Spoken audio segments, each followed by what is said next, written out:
Victor, ça fait des années, on m'a dit que tu travaillais avec Ecoy. Raconte-moi un peu comment ça s'est fait et aujourd'hui, comment se passe votre relation? Ouais, c'est vrai que ça fait depuis 2016 maintenant que j'ai eu l'opportunité de rouler avec des produits Ecoy. Donc premièrement avec les casques dans l'équipe dans laquelle j'étais, et puis en même temps aussi avec les lunettes avec un contrat perso. Et c'est à partir de là qu'on a commencé vraiment à travailler ensemble. Et je me rappelle bien, ouais, c'était sur un Roc d'Azur où Jean-Christophe m'avait fait monter dans le camion, m'avait présenté un peu la gamme de produits. Et ouais, ça, on avait fait connaissance et puis ça s'était bien passé dès le début. On avait eu un bon feeling et ça a continué vraiment super bien et pendant de nombreuses années. Jean-Christophe, tu t'en souviens? Avec Victor, ça a été une belle rencontre et Victor a été un ambassadeur exceptionnel pour nous en VTT. D'abord parce qu'on n'était pas connu en VTT avant qu'il arrive. Il nous a aidé à faire évoluer les produits. Tous les produits, il a toujours un conseil. C'est vraiment, on les appelle les pilotes et c'est pas pour rien parce qu'ils sont vraiment des testeurs incroyables. Et même toute discipline confondue, je crois que j'ai rarement vu quelqu'un comme Victor qui nous faisait des retours aussi précis, aussi clairs. Pour moi, c'est vrai que c'est assez naturel et puis c'est quelque chose que j'aime bien faire. Et c'est pareil avec mes autres partenaires pour le matériel vélo aussi, c'est que j'aime bien dire les choses franchement et clairement. Même des fois si ça plaît pas forcément au début, mais du coup les personnes qui sont intelligentes et qui sont investies, en général c'est aussi ça correspond vraiment à ce qu'ils recherchent. Et c'est pour ça que ça s'est vraiment fait assez facilement de ce côté-là.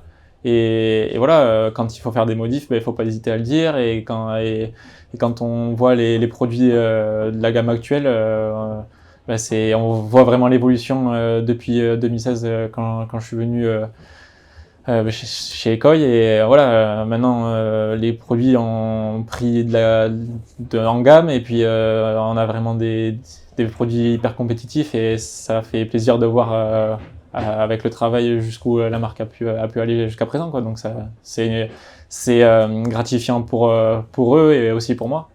Tu arrives sur la route, comment ça va se passer pour toi de vivre le sport en compétition sur la route, mais de continuer le VTT?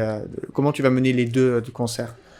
Alors là, ça va être vraiment une première pour moi parce que j'ai jamais fait ça et il va falloir être vraiment assez bon de ce côté-là pour pouvoir vraiment gérer les deux activités, route et VTT. Mais voilà, on voit que c'est possible de faire les deux activités. Quand on voit Vanderpool ou Pidcock, ils sont capables de le faire. Donc je pense que ça reste quand même ouvert. Après, je dis pas que je vais faire comme eux dès la première année et tout ça, j'en suis pas là encore, mais voilà, j'ai envie de faire mes preuves et montrer que je suis capable de faire des belles choses dans les deux activités. Donc je suis ultra motivé et puis j'ai envie de voir ce que je veux sur route. Ouais. C'est un exemple pour toi, Vanderpool? Non, après, moi j'ai pas, non, c'est pas un exemple, c'est plus un rival qu'un exemple parce que on est ensemble sur les lignes de départ et puis j'ai fini autant de fois, je pense, devant lui que ce que lui a fini devant moi, donc non, je vais pas rougir de ça. Après, j'ai beaucoup de respect pour l'athlète et non, je pense qu'on se tire tous vers le haut et c'est ça qui est bien. Au niveau compétition sur route, tu as déjà quelques courses où tu souhaites bien figurer dans les classements. Tu peux nous en parler? Ouais, après, bon, j'ai pas encore mon programme de course exact pour le moment, mais ouais, il y a des courses qui me font rêver plus que d'autres. J'ai des qualités de puncher et je pense que je serais capable de faire des beaux finishes sur des courses explosives avec des belles arrivées de puncher. Donc des flèches wallonnes, des trucs comme ça, je pense que ça peut me convenir. Au niveau de ta préparation, ça t'a obligé à modifier certaines choses? Franchement, j'étais clairement dans une optique de saison VTT, clairement, et simplement. Donc ça m'a rien changé sur la fin de saison. Mais c'est sûr que là, je vais faire ma coupure prochainement. Et après ma coupure, là, clairement, j'aurai une activité et un entraînement différent que ce que j'avais pu avoir en VTT auparavant. Donc, ouais, ça va changer sur les volumes. Mais en soi, l'entraînement, il sera pas forcément plus difficile. C'est juste les volumes qui sont plus importants.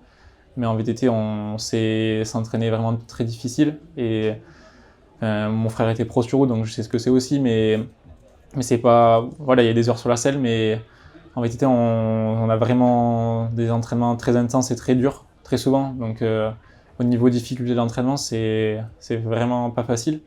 Et en route, je sais que c'est différent, c'est plus des heures de selle, donc c'est pas la même difficulté, mais voilà, il va falloir s'adapter et, euh, et surtout essayer de passer ces étapes, une vitesse après l'autre et pas essayer de pas se cramer de suite à vouloir tout faire et marcher dans tous les domaines de suite, parce que forcément quand on fait plus d'heures, on perd un peu de certaines qualités, donc il va falloir vraiment faire un mix de tout ça et pas se griller les ailes. T'es pas le premier à franchir le pas du VTT vers la route. Quelle est la principale différence? Qu'est-ce que tu remarques de différent en arrivant sur la route en venant du monde du VTT? Je sais pas vraiment ce qui change, mais je pense que en VTT et puis les équipes route le voient aussi de plus en plus, c'est qu'on est quand même en tant que pilote individuel, en tant que personne, en fait, on est ultra investi et on a vachement de connaissances. Et je pense que ça les surprend sur route de voir qu'on est autant calé sur l'entraînement, sur la nutrition et sur tous ces points-là. Et, et c'est vrai que sur route, en fait, là où je veux en venir, c'est que les VTTistes, si on veut performer et être au top sur tous les points, il faut qu'on ait de l'investissement personnel. Alors que sur route, c'est souvent des choses qui sont faites par les équipes.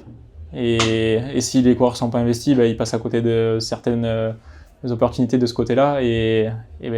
Alors que nous, on n'a pas le droit à l'erreur par rapport à ça. On est obligé d'être à fond.